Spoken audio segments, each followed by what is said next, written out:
నమస్తే, welcome to square talks. ఢిల్లీలో ఈ మధ్య ప్రతిపక్షాలు కొన్ని ఆరోపణలు చేశాయి. ఢిల్లీకి సంబంధించి ఢిల్లీ నీటి కాలుష్యం, వాయు కాలుష్యాలకు సంబంధించి ప్రతిపక్షాలు కొన్ని ఆరోపణలు చేసి ప్రధానంగా ఆమ్ ఆద్మీ పార్టీ పలు ఆరోపణలు చేసింది. దీపావళి తర్వాత సహజంగా ఢిల్లీలో ప్రతిసారి వాయు కాలుష్యం విపరీతంగా పెరిగిపోతుంటుంది. అలాగే ఢిల్లీ పక్కనే ఉన్న యమునా నది చాలా కాలంగా కాలుష్యభరితం అయిపోయింది. అందులో కాలు పెట్టడానికి కూడా చిన్న వేలు పెట్టే పరిస్థితి కూడా లేదు. కానీ ఆ యమునా నదిని క్లీన్ చేస్తామని చెప్పి గతంలో ఆప్ చెప్పింది, ఇప్పుడు బీజేపీ చెప్పింది. తమను గెలిపిస్తే యమునా నదిని మంచినీటి నదిగా మారుస్తామని ఎన్నికల వాగ్దానంలో కూడా బీజేపీ ప్రచారం చేసింది. సరే, బీజేపీ చాలా ప్రచారాలు చేసింది, అందులో భాగంగా ఇదొకటి. అలా బీజేపీ గెలిచి అధికారంలోకి వచ్చింది. ప్రస్తుతం బీజేపీ నాయకురాలు రేఖా గుప్తా అక్కడ ముఖ్యమంత్రిగా ఉన్నది. కేంద్రంలో బీజేపీ ఉన్నది, రాష్ట్రంలో ఢిల్లీ రాష్ట్రంలో కూడా బీజేపీ ఉన్నది. ఇప్పుడు దీపావళి తర్వాత వచ్చే ఛట్ పూజ అనే ఒక పూజా కార్యక్రమం ఉంటుంది. ఇది ప్రధానంగా పూర్వాంచల్ వాసులు దీన్ని బాగా పాటిస్తారు. పూర్వాంచల్ అంటే బీహార్లోని కొంత భాగం, యూపీలోని కొంత భాగం కలిపి ఒక పూర్వాంచల్ అంటారు దాన్ని. అది ఒక రాష్ట్రం కాదు, కానీ ఆ ఏరియాని ప్రజలు పూర్వాంచల్ అంటారు. చాలా కాలంగా వస్తుంది. ఆ పూర్వాంచల్ ప్రజలు ఛట్ పూజను చాలా భక్తితో పాటిస్తారు. దీపావళి పైన కొద్ది రోజులకు 26, 28 ఆ తేదీల్లో వస్తుంది. 26 నుంచి 28 తేదీ వరకు అనుకుంటా. 28 ఛట్ పూజ అనే కార్యక్రమం ప్రధానంగా స్త్రీలు ఛట్ పూజలో పాల్గొంటారు. నదిలో స్నానాలు చేస్తారు, పూజలు చేస్తారు. ఆ కార్యక్రమం కోసం యమునా నదిని చాలా క్లీన్ చేశామని, మంచినీళ్ళు తప్ప అందులో ఇంకేమీ లేదని బీజేపీ పెద్ద ఎత్తున ప్రచారం చేసింది. ఇప్పుడు యమునాలు ఎవరైనా దిగి స్నానం చేయొచ్చు, నీళ్లు తాగొచ్చు, అంత అద్భుతమైన నీళ్లు యమునా నదిలో ఉన్నదని బీజేపీ ప్రచారం చేసింది. చాలామంది అక్కడికి వెళ్ళి చూశారు. వాసుదేవ ఘాట్ అని ఒక ఘాట్ ఏర్పాటు చేశారు యమునా నది ఒక ఒడ్డున. చాలామంది వెళ్ళి చూశారు. 28వ తేదీన అక్కడికి ప్రధాని మోడీ కూడా వెళ్ళాల్సి ఉండే ప్లాన్. తన మధ్యలో కొన్ని అవాంతరాలంటే దాని మీద ప్రచారం, మీడియా ప్రచారం, ప్రతిపక్షాల ఆరోపణల నేపథ్యంలో మోడీ వెళ్ళలేదు అనేది ఒక ప్రచారం జరుగుతూ, వెళ్ళలేదు అనేది నిజం. ఈ కారణాల రీత్యానే వెళ్ళలేదు అనే వార్తలు కూడా వస్తున్నాయి. అసలు ఏం జరిగింది అక్కడ? వాసుదేవ ఘాట్లో జరిగింది ఏంటి? మోడీ వెళ్ళి అక్కడ స్నానం చేయడానికి యమునా నదిలో దిగి స్నానం చేయలేని పరిస్థితి ఉన్నది కాబట్టి ఢిల్లీ ప్రభుత్వము అక్రమంగా ప్రజలను తప్పుదోవ పట్టించే విధంగా ఒక కృత్రిమ నది పేరుతో ఏర్పాటు చేసింది అనేది ఇక్కడ ఆరోపణ. అది యమునా నది అని ప్రచారం చేసింది. యమునా నది పక్కన చాలా పొడవుగా తవ్వి దాంట్లో ఫిల్టర్ వాటర్ నింపారు, చాలా పొడవుగా. అక్కడికి వెళ్తే మనం దాన్ని యమునా నదే అనుకుంటాం. యమునా నది పక్క ఆనుకొని ఉంటుంది, చిన్న అడ్డు ఉంటుంది తప్ప మిగతా అంతా ఆనుకొని ఉంటుంది. ఎవరైనా గూగుల్లో కొట్టి ఇది సెర్చ్ చేయొచ్చు. ఫోటోలు చాలా మీడియా హౌజెస్ ఫోటోలు విడుదల చేసింది, వీడియోలు కూడా వచ్చాయి. కొంతమంది మీడియా ఛానల్స్ కూడా అక్కడికి వెళ్ళి అది షూట్ చేశాయి. మీరు పైనుంచి అంటే పైకి వెళ్ళి వీడియో షూట్ చేస్తే తప్ప అది నది కాదు అనే విషయం మీకు అర్థం కాదు. అట్లా తయారు చేశారు. అంత అద్భుతమైన ప్లాన్. ఎలాగో ఆర్ఎస్ఎస్ బీజేపీలకు ఉన్న ఇటువంటి దొంగ ప్లాన్లు ప్రపంచంలో ఎవరికి రావేమో, అంత అద్భుతమైన దొంగ ప్లాన్లు సృష్టించగలరు వాళ్ళు. బీజేపీ ఆ విధంగా చేసింది. ఫిల్టర్ వాటర్, ప్రజలకు కూడా సరిగా తాగడానికి నీళ్లు లేవు, కానీ అందులో ఫిల్టర్ వాటర్ నింపింది. అక్కడ ముఖ్యమంత్రి రేఖా గుప్తా అక్కడ నిలబడి మీడియాకి ఇంటర్వ్యూలు కూడా ఇచ్చింది. ఎంత అద్భుతంగా క్లీన్ చేశాను చూసారా యమునా నది నుంచి, ఇంత అద్భుతం ఎప్పుడైనా ఆప్ కాలంలోనో కాంగ్రెస్ కాలంలోనో ఎప్పుడైనా చేశారా? ఇది మేము చేసి చూపించాం, ఎంత నీట్గా ఉందో చూడండి అని ప్రజలకు వీడియోల ద్వారా ప్రచారం కూడా చేశారు. ఆమ్ ఆద్మీ పార్టీ ముందు దీన్ని బయటపెట్టింది. ఇది ఒక ఫాల్స్, ఫేక్, ఇది నది కాదు, యమునా నదిలో భాగం కాదు, పక్కన నదిలాగా తవ్వి ఫిల్టర్ వాటర్ నింపారు అనేది ఆప్ దాన్ని బయటపెట్టింది. అయితే దాన్ని బీజేపీ ఢిల్లీ నాయకులందరూ ఖండించారు, ముఖ్యమంత్రితో సహా, రేఖా గుప్తాతో సహా. ఢిల్లీలోని ప్రధానమైన బీజేపీ నాయకులందరూ ఇది అబద్ధం, యమునా నదిని మేము చాలా క్లీన్ చేశాం, యమునా నది అక్కడ ఉన్నది యమునా నదియే, యమునా నదిని అంత క్లీన్గా చూసి భరించలేకపోతున్నది. ప్రజలు అంత అద్భుతమైన మంచినీటిలో స్నానం చేసి ఛట్ పూజను చేసుకోవడాన్ని భరించలేకపోతున్నది. తమ హయాంలో కాంది మా హయాంలో చేశాం కాబట్టి ఇలాంటి దుర్మార్గమైన ప్రచారానికి దిగింది. ఇది అబద్ధం, అది యమునా నదే, మేము క్లీన్ చేశాం నది వాటర్ని, కాలుష్యం లేకుండా చేశామనేది ముఖ్యమంత్రి రేఖా గుప్తాతో సహా బీజేపీ నాయకులందరూ ప్రచారం చేశారు. ఇందులో ఏది నిజం అనేది ప్రజలు ఖచ్చితంగా ఆలోచిస్తారట. ఆపేమో ఇది ఒక పక్కకు కట్టిన నది లాంటిది, వీళ్ళే కట్టి నీళ్లు పోశారంటుంది, అది అబద్ధం అని అదే అంటున్నారు బీజేపీ. ఈ నేపథ్యంలో ఉన్న ఛానల్స్, పత్రికలు, మేజర్ అన్నీ కూడా బీజేపీ కనుసన్నల్లో నడుస్తున్నాయి, ఆర్ఎస్ఎస్ చెప్పినట్టు వింటున్నాయి. ఎవ్వరు కూడా దీన్ని బయటికి తీసుకురాలేరు. కానీ ఆశ్చర్యంగా బీజేపీ కనుసన్నల్లో నడిచే పత్రికలు, ఛానళ్ళే కొన్ని దీన్ని బయటికి తీసుకొచ్చాయి. నిజంగా ఆశ్చర్యకరం. మీడియా వెళ్ళింది అక్కడికి, ఇండియా ఎక్స్ప్రెస్ వెళ్ళింది, హిందుస్థాన్ టైమ్స్ వెళ్ళింది, ఇండియా టుడే ఛానల్, పత్రికలు వెళ్ళాయి, ఛానల్స్ వెళ్ళాయి, ఛానల్ వెళ్ళింది, వీడియోలు షూట్ చేశారు, పైనుంచి కూడా వీడియోలు షూట్ చేసి ఫోటోలు తీసి ఇది కృత్రిమమైన నది సృష్టించారు, బీజేపీ చెప్తున్నది ఫాల్స్ అనేది మీడియా కూడా బయటపెట్టింది. ఇది నిజంగా ప్రజల కంటే బీజేపీకి షాక్, భారతదేశ ప్రజలకు ఎలాగూ షాక్. ఇప్పటికీ ఆర్ఎస్ఎస్ కార్యకర్తలు, ఆర్ఎస్ఎస్ అభిమానులు మీడియా చెప్పినా ఒప్పుకోరు, అది వేరే విషయం. ఎందుకంటున్నా అంటే వాళ్ళు చాలా మూర్ఖంగా ఉంటారు. ఈ మధ్య ధ్రువ్ రాఠీ, ఈ విషయం ఇది కాదు కానీ ఎంత మూర్ఖంగా ఉంటారని చెప్పడానికి ధ్రువ్ రాఠీ ఒక వీడియో చేశాడు. క్రాకర్స్ ఎక్కువగా పేల్చకండి, పొల్యూషన్ అవుతుంది, గాలి పొల్యూషన్ అవుతుంది, మన జీవితాలను మనమే నాశనం చేసుకుంటాం, అవి పీల్చి మనమే అనారోగ్యాల పాలవుతామని ఒక వీడియో చేశాడు. వీడియో చేయగానే ఆర్ఎస్ఎస్ అభిమానులు, భక్తులు, మోడీ భక్తులందరూ నువ్వు అన్నావు కదా, మేము ఖచ్చితంగా కాలుస్తాం, నువ్వు అన్నందుకైనా కాలుస్తాం అని పెద్ద ఎత్తున కాల్చారు. దాంతో ఆయన ఆవు పెండ తినకండి అని ఒక వీడియో చేసి పెట్టాడు. నువ్వు అన్నావు కదా మేము తింటామని ఆవు పెండ కూడా తిన్నారు. అంత మూర్ఖత్వంతో ఉంటారు ఆర్ఎస్ఎస్ కార్యకర్తలు. కాబట్టి వాళ్ళు బీజేపీ చెప్పిందే నమ్ముతారు, ఆప్ చెప్పింది కాబట్టి నమ్మరు. చివరికి వాళ్ళ మీడియా చెప్పింది కూడా వాళ్ళు నమ్మరు. సోషల్ మీడియాలో దాని మీద రకరకాల ప్రచారాలు చేస్తున్నారు, ఆప్ మీద దాడి చేస్తున్నారు, మీడియా మీద దాడి చేస్తున్నారు. స్పష్టంగా వీడియోల్లో, ఫోటోల్లో కనబడుతున్నప్పటికీ వాళ్ళు ఒప్పుకోరు, చచ్చిన ఒప్పుకోరు. వాళ్ళ అబద్ధమైన నిజమైన వాళ్ళు బీజేపీని సపోర్ట్ చేయాలి, అబద్ధమైన నిజమైన వాళ్ళ ఆర్ఎస్ఎస్ లక్ష్యాన్ని పూర్తి చేయాలి. లక్ష్యం ఏందో గతంలో చాలాసార్లు మాట్లాడుకున్నాం. హిందూ రాజ్యం ఏర్పాటు చేయడం వాళ్ళ లక్ష్యం. ఈ దేశంలో దళితులను, బీసీలను, ఎస్సీలు ఎవ్వరు లేకుండా చేయాలి, లేకపోతే వాళ్ళ మీద బ్రాహ్మణుల, అగ్రకులాల ఆధిపత్యాన్ని మరింత బలోపేతం చేయాలి, ముస్లింలను లేకుండా చేయాలి. అది వాళ్ళది. కాబట్టి దాన్ని పూర్తి చేయడానికి బీజేపీ ప్రయత్నిస్తున్నది. కాబట్టి బీజేపీని ఎటువంటి పరిస్థితులు, అబద్ధాలైనా నిజాలైన దాంతో సంబంధమే లేదు.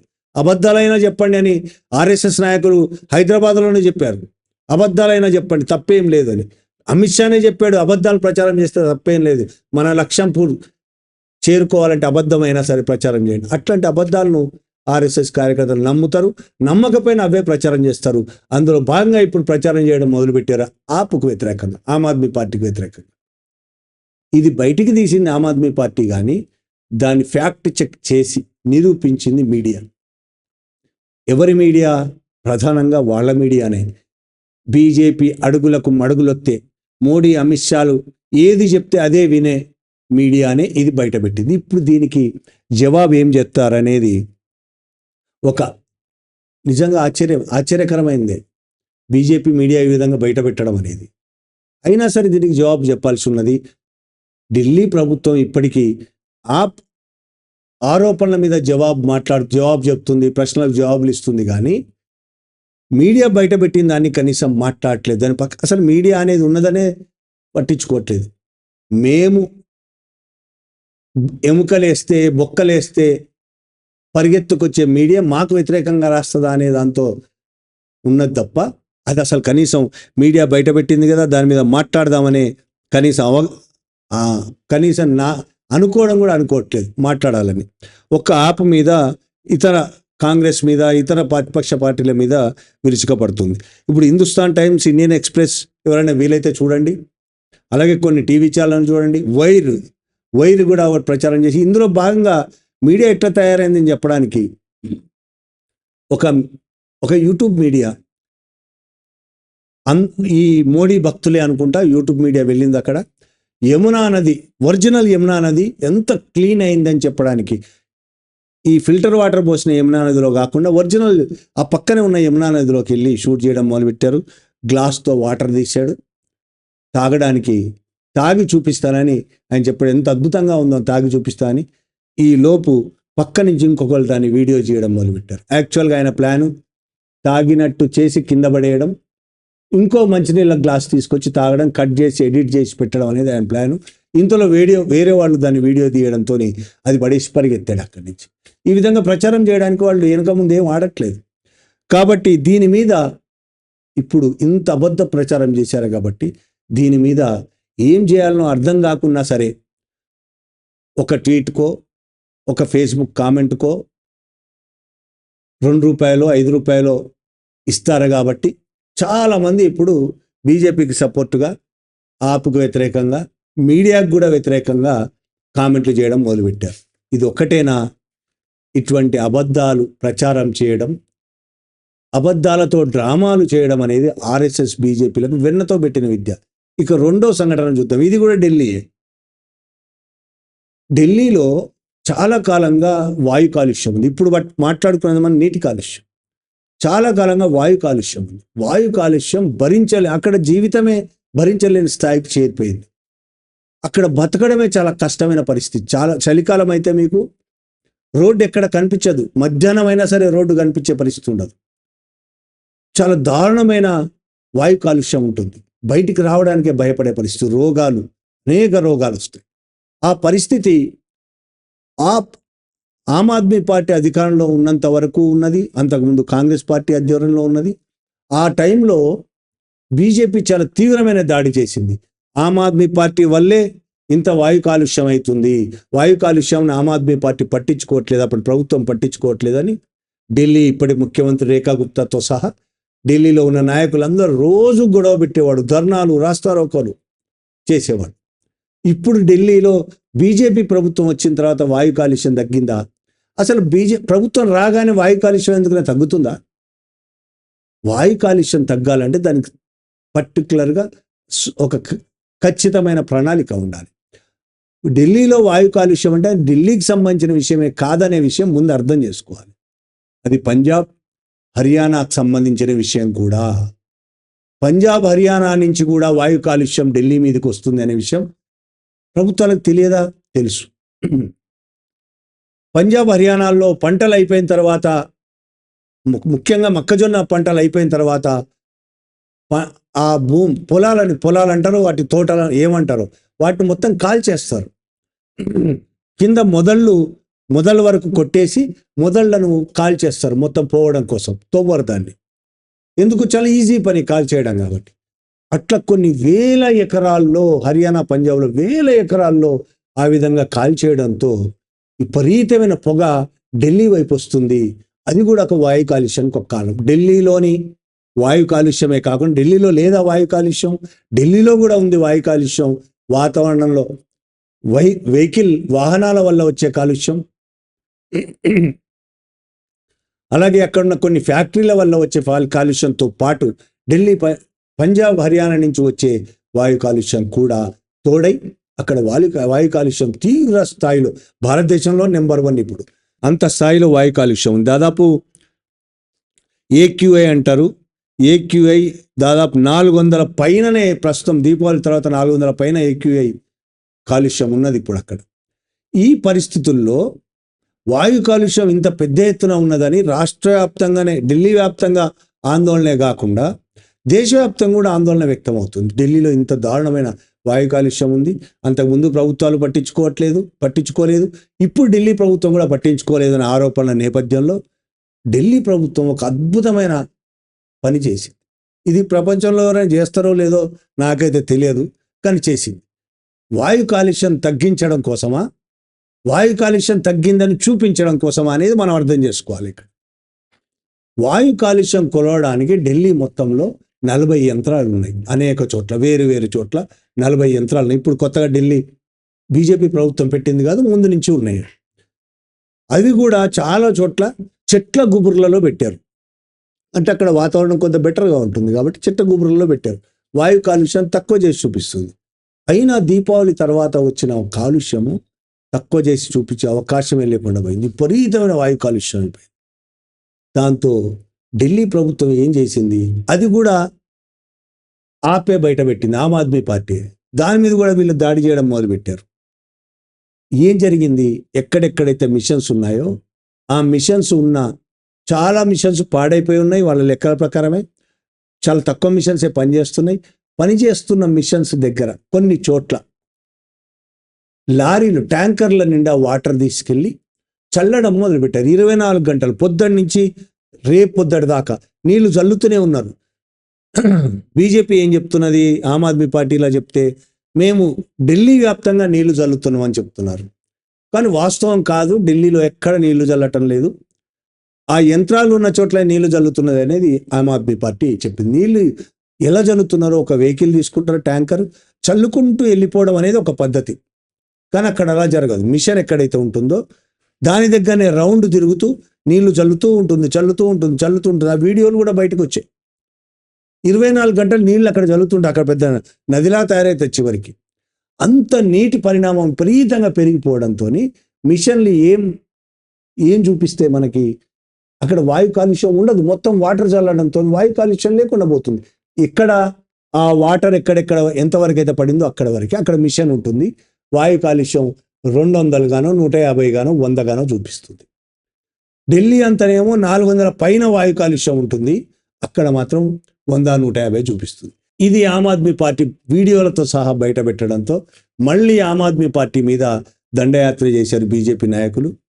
మళ్ళీ ఆశ్చర్యంగా మీడియా వెళ్ళి ఇది నిజమా కాదా అని ఫ్యాక్ట్ చెక్ చేసింది. మీడియా ఫ్యాక్ట్ చెక్లో అది నిజమని తేలింది. ఆమ్ ఆద్మీ పార్టీ ఒక్కచోటనే ఇది చూపించింది, కానీ ఒక్కచోట కాదు, ఇంకా చాలా చోట్ల ఢిల్లీ ప్రభుత్వం ఈ విధంగా చేస్తుందని మీడియా బయట పెట్టింది.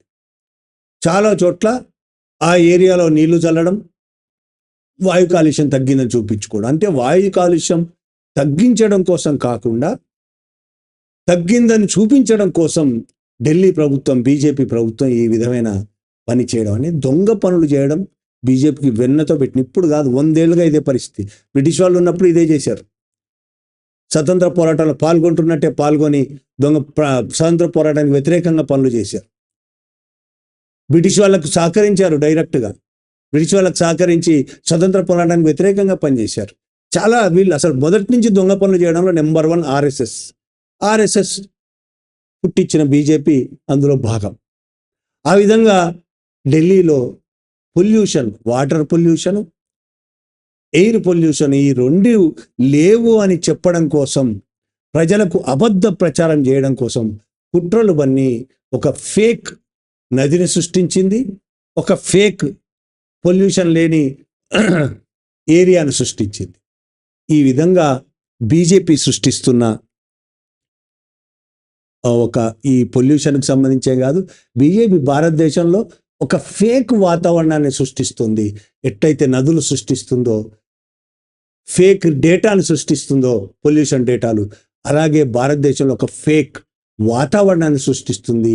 అది నిజమని నమ్ముతున్న హిందువులు, చాలామంది హిందువులు భక్తులైపోయి, మోడీకి భక్తులైపోయి, మూర్ఖంగా మెదడుకు పని పెట్టకుండా, లాజిక్ ఆలోచించకుండా వాళ్ళ తోలో నడిచి ఈ దేశంలో ప్రధాన సమస్య ముస్లింలే అని చాలామంది అనుకోవడం, ఇంకొంతమంది ఈ దేశంలో ప్రధాన సమస్య బయటికి చెప్పరు కానీ ఆర్ఎస్ఎస్కి దళితులు కూడా ప్రధాన సమస్య, దళితులు ఉండడం కూడా సమస్య.